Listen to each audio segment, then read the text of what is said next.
Koba Group membuka peluang 14 bidang pekerjaan di Jepang. Bagi Anda yang ingin bekerja di Jepang atau ex-magang yang ingin berkarir kembali di Jepang. Koba Group menantang Anda untuk berkarir di Jepang. Daftarkan diri Anda sesuai kualifikasi di koba.co.id atau vitalgoodwork.co.jp dan ikuti seleksinya.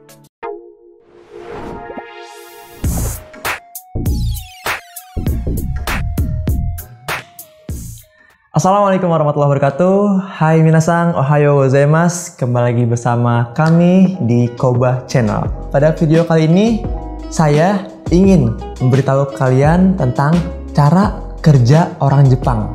Nah, pada video kali ini ada 8 poin nih yang ingin Habib bahas. Poin yang pertama, nggak lain dan nggak bukan yaitu Jikan o Mamoru atau disiplin waktu. Di sana, Jepang itu terkenal dengan bener-bener disiplin banget orangnya, apalagi waktu. Waktu saya di sana itu saya suka iseng sendiri nih, kayak kedatangan kereta itu bener nggak sih sama jadwal? Ternyata bener, nggak lewat atau nggak kurang 1 menit sampai 2 menit pun. Itu berlaku juga ketika kita ada di dunia kerja. Itu bener harus on time, harus on time. Bahkan di Jepang itu terkenal dengan yang namanya Jugofu Mae atau sebelum 15 menit. Atau 15 menit sebelum kerja itu udah harus siap.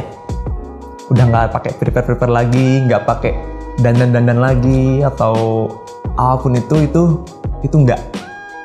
nggak boleh. Jadi harus bener-bener Jugofung Mae atau Jupung Mae sebelum 10 menit sebelum jam kerja itu bener harus siap. Nah, itu poin yang pertama. Poin yang kedua adalah Aisatsu atau salam. Ya, simpelnya gini. 3S, senyum, salam, sapa.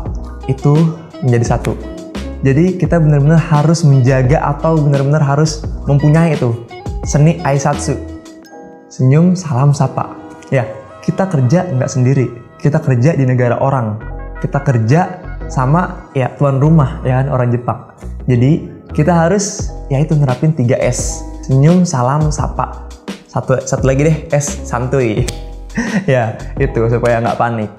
Nah, jadi untuk teman-teman harus benar-benar belajar Aisatsunya yang baik ketika di Indonesia.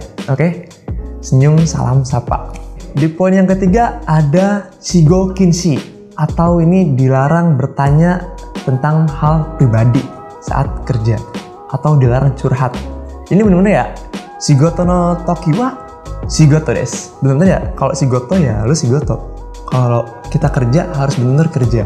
Nggak boleh tuh yang namanya curhat tentang masalah pribadi atau kita nanya yang benar-benar hal yang pribadi ke orang Jepang. Apalagi orang Jepang ya, yang kita tahu orang Jepang itu lebih tertutup dibanding orang Indonesia. Kayak gitu. Mungkin ya di Indonesia pun sama seperti itu. Profesional lah. Tapi kalau udah akrab nih, kadang kita nih sebagai orang Indonesia yang ramah, kita tuh nanyanya suka kelewatan. Suka nanya mantan ada berapa, suka nanya ya udah nikah atau belum, suka nanya umur. Itu kan di Indonesia hal yang biasa. Tapi untuk di Jepang ini benar-benar yang kalian harus hati-hati.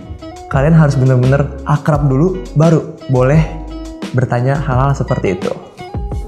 Oke, itu poin yang ketiga.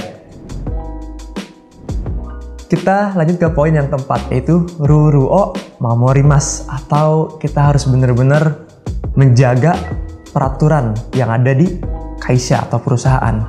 Jepang ini banyak banget peraturan. Entah itu peraturan di tempat kerja, peraturan di luar kerja, ataupun peraturan di tempat tinggal.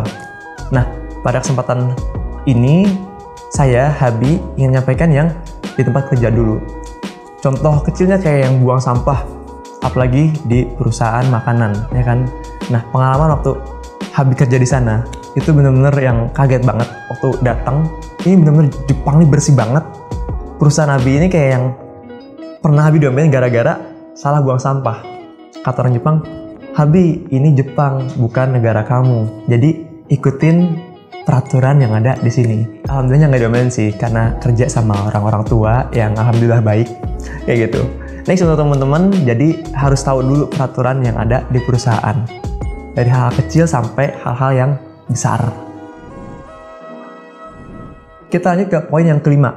Ini adalah Zangyo, ya, atau lembur. Jadi Jepang nih bener-bener yang gambateronya nih bener-bener kayak yang terkenal banget. Jadi ketika perusahaan atau tempat kerja kita itu bener-bener sibuk, nah itu mau nggak mau kita tuh harus zanggyo, lembur. Tapi nggak usah khawatir, lembur ini cuannya ya lumayan besar banget.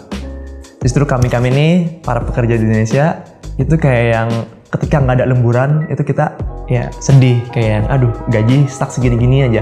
Tapi ketika jam sibuk, ketika waktunya sibuk, kita lembur itu kayak yang wow, ini bener-bener rezeki. Nah, saran saya ketika kalian nyampe Jepang dan banyak zanggyo, kalian harus ya perhatiin juga kondisi tubuh kalian. Jadi kan nggak mungkin dong ketika kita kerja mati-matian, capek, nah udah dapat uang, kita malah pakai untuk berobat. Itu nggak baik juga. Nah, itu zanggyo. Jadi untuk teman-teman yang udah kerja di Jepang nantinya nih, jangan kaget ketika kalian diminta untuk lembur. Kayak gitu. So, gambarimasu. Next, poin yang ke-6. Nah, ini adalah iwake wa dame. Ya, iwake atau beralasan. Sering banget kita nih, ya manusia ya, human. Itu kayak yang banyak banget alasan. Nah, ketika kita kerja sama orang Jepang tuh nggak mau nerima alasan. Mungkin di Indonesia pun sama seperti itu. Tapi kan di Indonesia masih kayak yang menjaga, kayak yang oh iya dimaklumin, macet oh iya dimaklumin, hujan oh iya dimaklumin. Tapi no, untuk di Jepang kalian telat, alasannya apa? Macet ya, Jepang nggak macet sama sekali. Kalau hujan, nah hujan ini setiap harinya itu ada yang namanya perakiraan cuaca. Kalau hujan jam segini sampai jam segini itu lebat, kalau jam segini sampai jam segini itu panas, atau jam segini sampai jam segini itu turun salju. Jadi turun salju pun itu bukan alasan kalian untuk terlambat gitu. Jadi nggak ada kata untuk terlambat. Itu contoh kecilnya terlambat. Ada contoh lain juga ketika kita salah dalam bekerja. Nah, ketika di tempat kerja kita ngelakuin kesalahan, ya udah terima. Oke, sumimasen.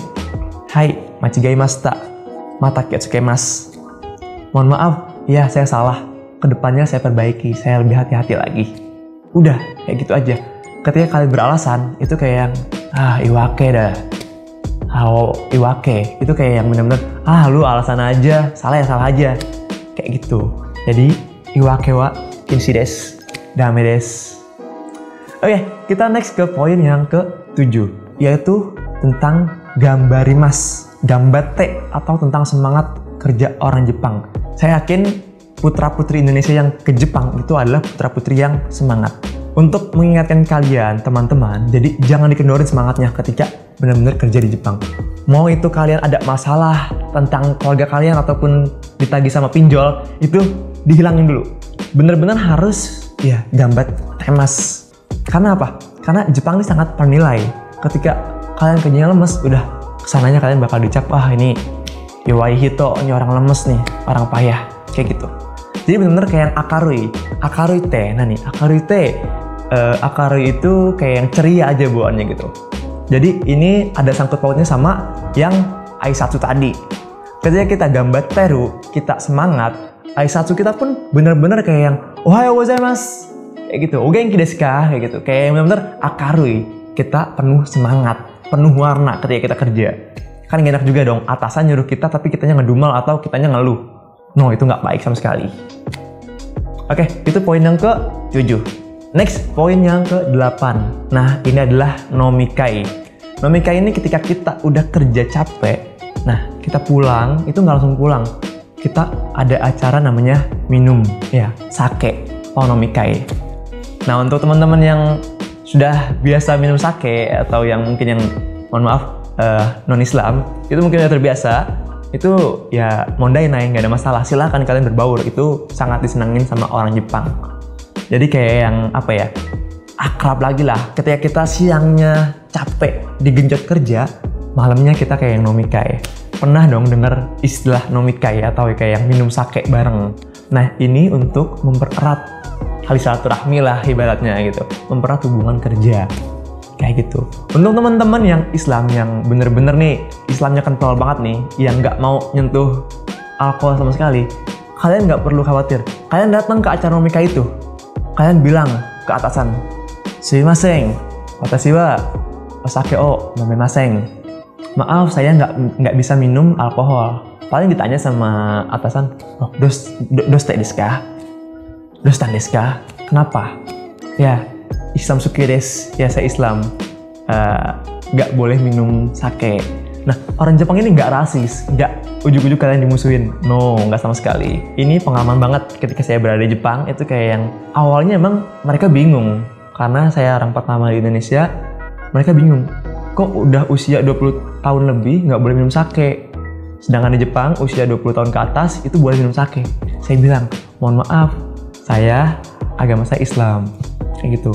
Dari kecil saya nggak boleh minum sake. Nah, ketika saya bilang saya nggak boleh, saya minta maaf nih, bukan saya nggak menghargai kalian, tapi benar-benar saya benar-benar mamoru, benar-benar menjaga Islam ini. Jadi saya nggak mau minum sake. Ya udah, mereka pada megang sake, saya dituangin itu orange juice, jus jeruk, kayak ayo habi, ayo. Ya, terus bedanya mereka pakai osake, saya pakai orange juice, kayak gitu. Jadi untuk teman-teman jangan takut untuk diajak memikai, kayak gitu. Dan untuk teman-teman yang benar-benar dari awalnya nih di Jepang yang nggak minum sake, ya tolong di Jepang pun jangan minum sake kayak gitu. Jadi harus benar-benar kalian kuatin, karena benar-benar Jepang ini cobaan banget untuk kita. Ya kayak gitu aja. Kalian kerja itu membawa nama Indonesia. Mengerucut lagi itu membawa nama LPK dan membawa nama keluarga kalian. Kalian enak di sana, kalian disenangin sama orang-orang sana, percaya sama saya, kalian gak akan bosen kerja di Jepang. Semoga informasi ini bermanfaat untuk teman-teman semua. Terima kasih dari saya Habi, dari Koba Channel. Assalamualaikum warahmatullahi wabarakatuh.